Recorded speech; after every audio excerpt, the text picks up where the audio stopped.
He is richest who is content with the least, for content is the wealth of nature. Socrates.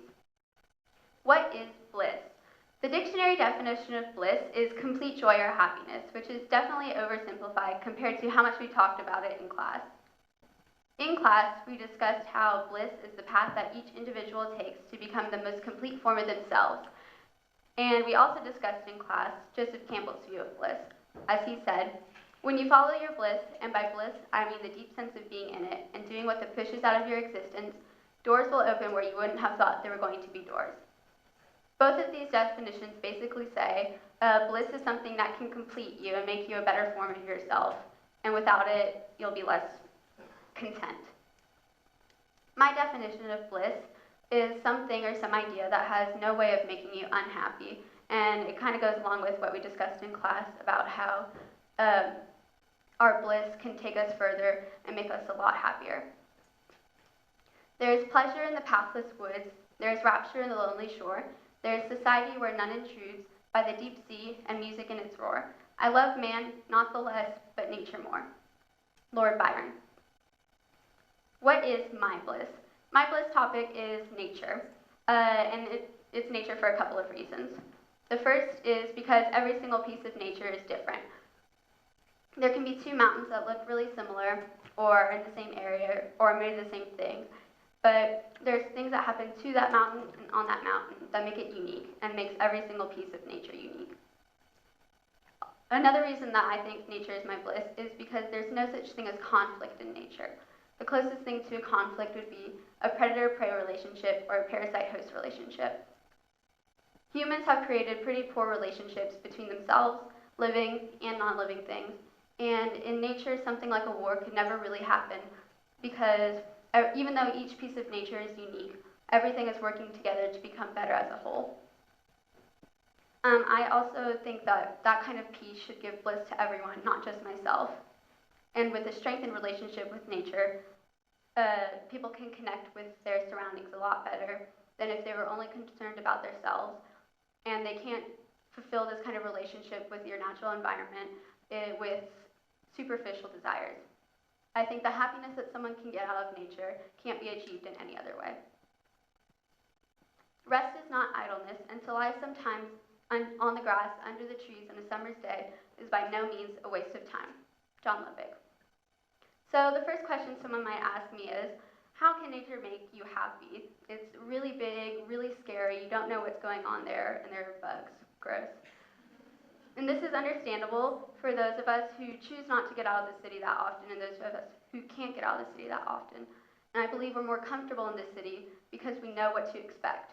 There will definitely be food, people, resources, communication, and outdoors you don't really know what to expect, and that unknown factor can make it a lot scarier.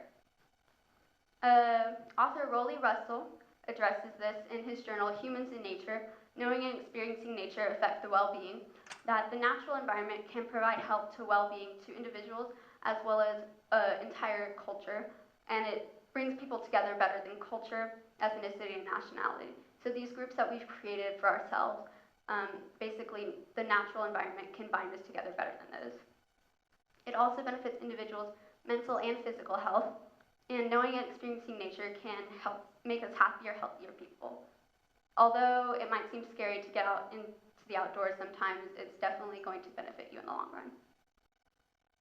My soul can find no staircase to heaven unless it be through earth's loveliness.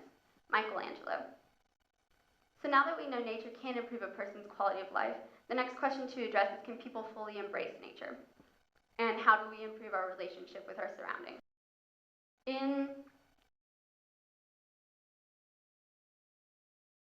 Buddhist Ecology, author Donald Swearer addresses this question, and he says that people participating in the Buddhist religion,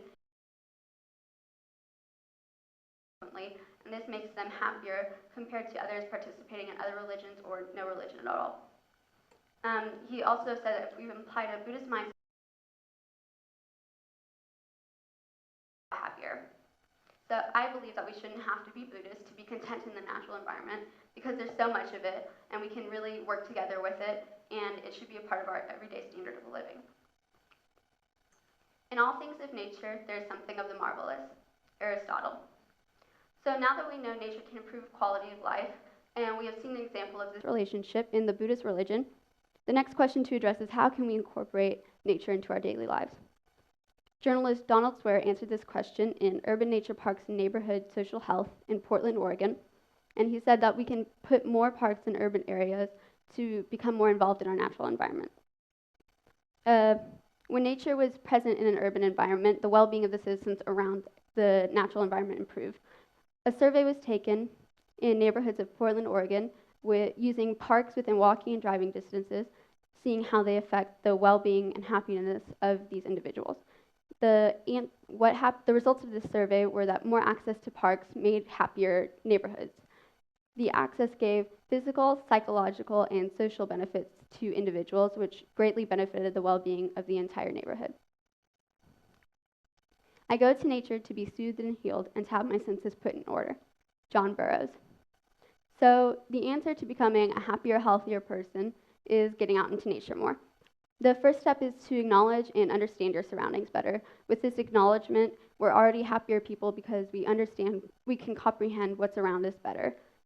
The second step is to have a more natural-oriented mindset and consider our surroundings more in our daily lives. With this relationship we're creating, we become happier as well as healthier because we understand our surroundings better. The third and final step is just to hang out outside more.